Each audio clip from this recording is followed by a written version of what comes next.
Can dividend investors depend on banks for income? In the wake of the 2008 crisis, the question would have seemed absurd. Following the Lehman bankruptcy, the forced sales of Merrill Lynch, Stearns, Wachovia, and Washington Mutual, and the massive wave of home foreclosures, how could anyone view bank income as dependable? It can be fashionable to be negative, but it has been 10 years. The Federal Reserve has strengthened bank regulation, putting limits on risky activities, and most importantly, requiring banks to operate with more capital. Equity capital is what gives banks a buffer to continue operating through a downturn in the economy. One metric regulators use to gauge safety at a bank is the common equity capital ratio. Equity is a percent of risk-weighted assets. In the first quarter of 2009, the common equity capital ratio was about 5% at the nation's largest banks. By the end of 2017, this ratio had more than doubled to roughly 12%. Of course, nothing is certain until we go through another credit cycle, but we shouldn't minimize the efforts that have been made. The largest banks now go through a stress test annually, involving the Federal Reserve's independent assessment of how each bank's loan book would perform in a severe scenario. In the 2018 stress test, the severe scenario was indeed extreme, with unemployment topping 10% and equity markets falling by 65%.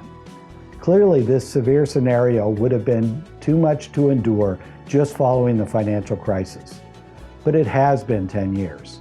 In the intervening years, major U.S. banks hired thousands of additional compliance professionals and spent billions on consultants. Risky assets and businesses were jettisoned. But most of all, a big chunk of earnings was retained, allowing equity capital to rise relative to assets. Most major U.S. banks came through the 2018 stress test with flying colors.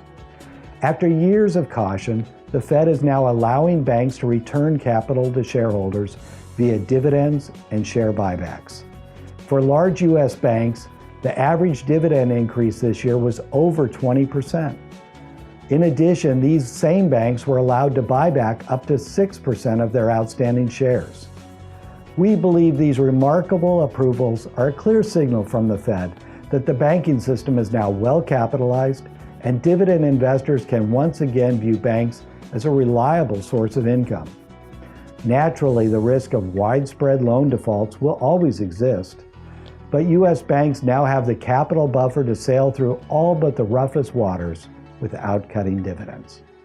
For more information about Miller Howard and the investment solutions that we provide, please visit our website at www.mhinvest.com. You can also follow us on Twitter at @MH_investment. Finally, you'll find much of our value-add content on LinkedIn by following Miller/Howard Investments. Thank you for watching and for your interest in Miller Howard Investments.